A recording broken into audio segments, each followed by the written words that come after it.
In the year 270 AD, the Roman Empire was the undisputed superpower of the known world. It had the most advanced infrastructure, a legal system that we still use today, and a military that seemed invincible. But on paper, Rome was already dead. It wasn't an invading army that broke the empire. It was a silent, invisible decay from within.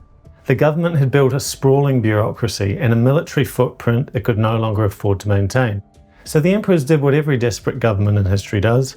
They looked at the currency and they started to lie. They began clipping the edges of their silver denarius coins. They'd melt them down, mix the silver with cheap copper, and hand them back to the public. Most Romans didn't notice. They still had money, they still had the same number of coins in the pockets as they did the year before, but their purchasing power, their actual ability to command resources, was being quietly liquidated to pay for the state's debts. Fast forward nearly 2,000 years to the present day. Between 2020 and 2024, we witnessed a global expansion of the money supply at a rate that would have made a Roman emperor blush. Today, you check your brokerage account and you see all-time highs. You look at your house price and it's doubled in 5 years. You see these nominal gains, the numbers on the screen, and you feel wealthier. But I want to ask you a serious question. Are you actually getting wealthier, or are you just holding more of a currency that is worth significantly less? Most investors are treading water in a devalued sea. Your portfolio might be at an all-time high, but if the yardstick you're using to measure your wealth is shrinking faster than your assets are growing, you're losing. Today we are examining the Roman prophecy. It is a 2,000-year-old cycle of debasement, collapse, and the eventual discovery of the truth. I'm going to show you why the emergence of code-based assets like Bitcoin wasn't just a trend or a speculative bubble. It was a direct response to a fundamental flaw in how we measure value. If you invest in stocks, ETFs, or real estate, you need to understand the mechanics of what's happening beneath the surface of your bank balance. Because if you don't know what you're actually measuring, you're just a Roman holding a copper coin with a silver wash. To understand the mess we're in now, we have to look at the denarius. For centuries, this was the global reserve of the ancient world. It was 95% pure silver. It was trust minted in metal. You could take a denarius from London to Egypt and buy the same amount of wheat. It was a reliable unit of account, because its value was tied to the physical scarcity of silver. But maintaining a global superpower is expensive. Eventually, the costs of war, a big bureaucracy, and massive public works programs exceeded the actual silver coming out of the mines. The emperors faced a choice: raise taxes and risk a revolution, or cheat the currency. They chose to cheat. This is what we call debasement. They realized that if you dilute the silver with copper, you can mint more coins from the same amount of silver bullion. It's the ancient version of the print button. By 270 AD, the denarius was just 5% silver. It was essentially a copper coin with a thin silver wash. Now this raises an obvious question. If the value is gone, why didn't the Roman public stop using the money immediately? The answer? The public didn't realize they were being robbed because the form factor of the money stayed the same. It still had the emperor's face on it.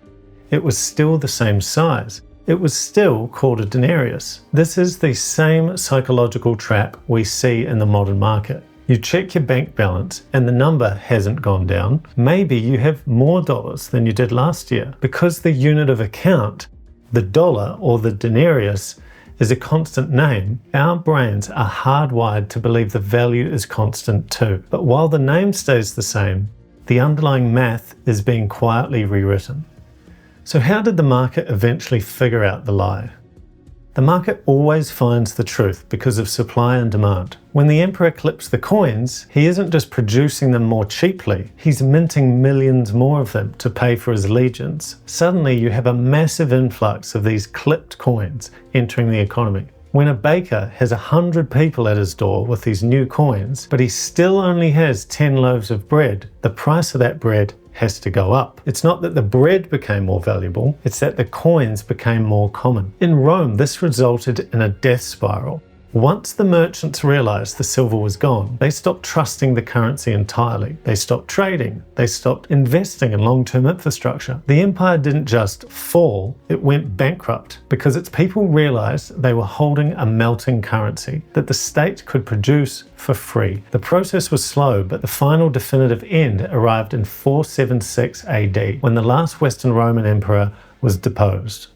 We like to think we're more sophisticated than the Romans. We have high-speed trading, real-time analytics, and central bankers with PhDs. But the mechanics are identical. Until 1971, the world operated on a gold standard. That meant every dollar in circulation was technically a receipt for a specific amount of gold held in a vault. It was a physical constraint on the print button. If you wanted to print more dollars, you had to find more gold. But in the 1960s, the US government hit the same wall the Roman emperors did. The costs of the Vietnam War and massive social programs exceeded their gold reserves. They were printing receipts for gold that didn't exist. And on August 15th, 1971, President Nixon went on primetime television and ended the gold standard. I have directed Secretary Connally to suspend temporarily the convertibility of the dollar into gold. He told the public the effect of this action will be to stabilize the dollar. Now this raises a critical question. If we remove the gold anchor, why didn't the system collapse on August 16th? Because for the last 50 years, we've been living in a global denarius experiment. The dollar looked the same the day after Nixon's speech. It still had the same presidents on the notes. It still bought your groceries. But the intrinsic value, the mathematical tie to a scarce resource,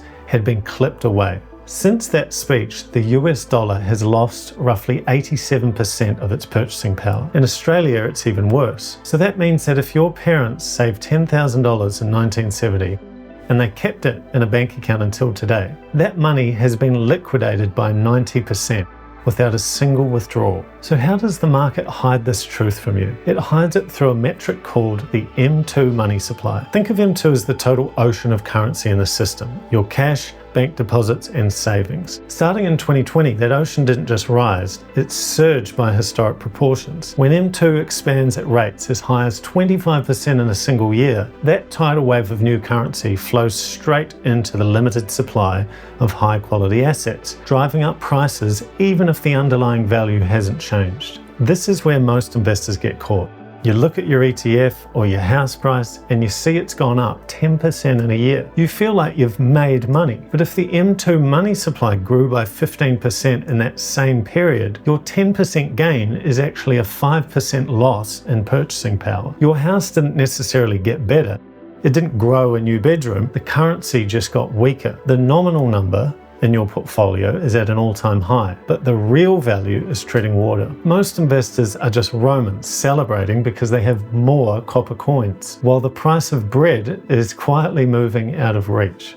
History has shown us now for 2,000 years that whenever humans are in charge of the print button, they eventually press it. It's a human bug, not a feature. But wait until you hear this next story. In 1933, the US government didn't just print money, they actively confiscated wealth. Through Executive Order 6102, they made it illegal for citizens to own gold. You were forced to sell your gold to the Federal Reserve for $20.67 an ounce. The second the government had the people's gold, they used the Gold Reserve Act of 1934 to instantly revalue it at $35. That is the definition of a rigged game. They stole the people's sound money and gave them paper that was worth 40% less against the gold they had just seized, and called it economic recovery. This is the same pattern we saw in Rome, and we saw it again in 2008. In 2008, the global financial system, built on layers of debt and speculation, collapsed. But the governments didn't let the system reset.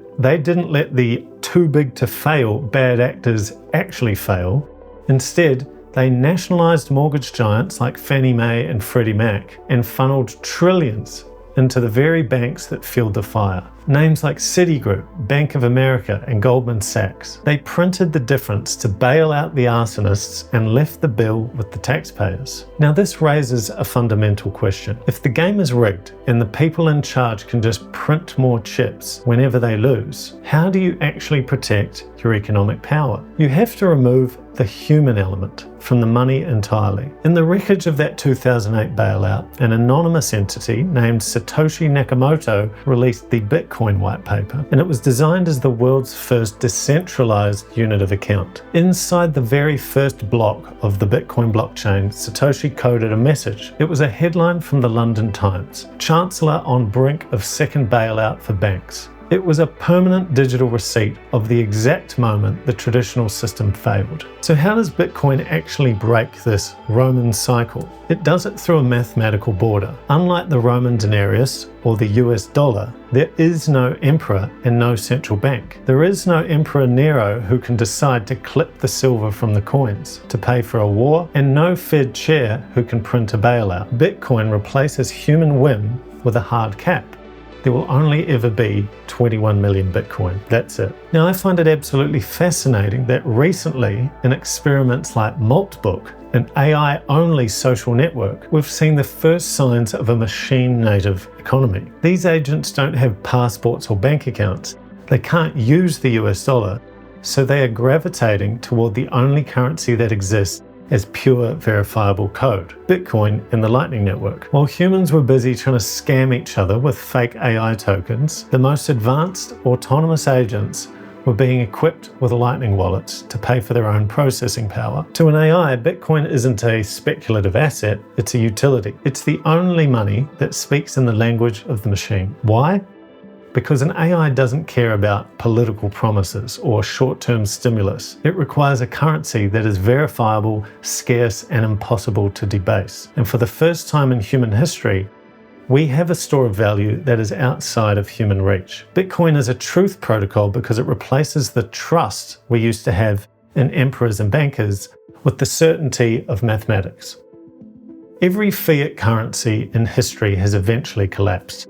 In fact, the median lifespan is just 27 years. The Roman prophecy tells us that as long as humans have their finger on the print button, they will eventually press it. We press the button to solve a crisis today, and we liquidate the future to pay for it. But this is where the story changes. The doom view is that we are trapped in a loop of decay, that we are all destined to be like those Roman merchants, holding a bag of copper coins while the world around them falls apart. But the hopeful view is that for the first time in 2,000 years, the technology exists to step outside of that loop. You don't need the system to change, you just need to change the way you measure your progress. If you continue to measure your success based on the nominal number in your bank account, you're flying blind. You're using a shrinking yardstick to measure a rising tide. You think you're gaining height, but you're actually just losing scale. The cash you have is no longer a store of value, it's a transactional tool designed to lose value over time.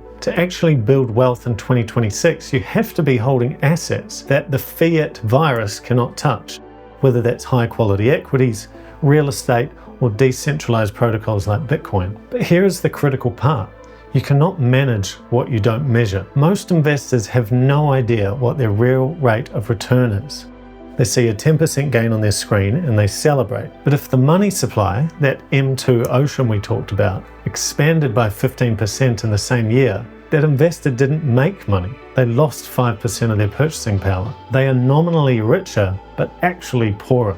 The Roman Empire didn't have the tools to see the truth until it was too late. Their data was a lie, and by the time the merchants realized it, the legions were already gone. You have an advantage they didn't. You have access to real-time data. You have the ability to benchmark your life against something other than a debased currency. So stop measuring your life in copper and start measuring it in truth, because in the end, the market doesn't care about your feelings, and the math doesn't care about political promises. The only thing that matters is whether you're holding the truth or just a thin silver wash over a hollow coin.